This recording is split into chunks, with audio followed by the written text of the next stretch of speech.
but I think there's enough adversity right now to postpone a decision.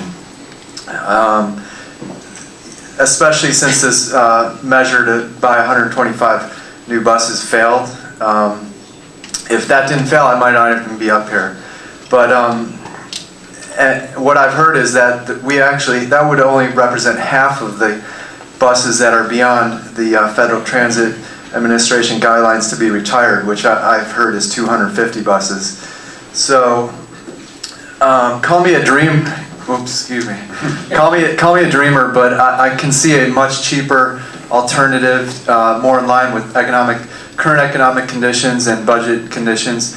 I believe Neil is on record as saying he's prepared to cut more from existing service to plug funding holes for this project, and I fear that without the lifeblood of a strong modern bus system, that these light rail tracks will come to represent more of a skeletal system of what was once a more vibrant transit agency.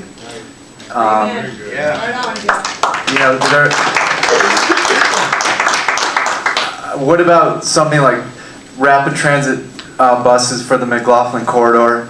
How about buying 250 new trolley buses and stringing overhead lines down Sandy Boulevard, Burnside, Hawthorne, Division, Powell, all the way to Gresham? You'd have 250 brand new, clean, green buses operated by operators, which would be 250 green energy jobs, which is what bus operators are.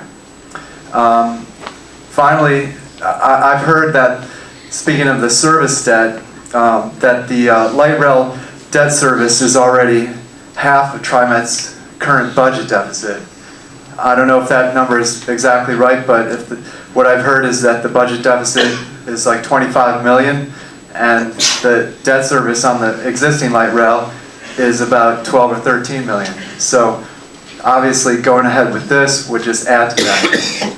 So that's all I have to say. Thank you. Thank you.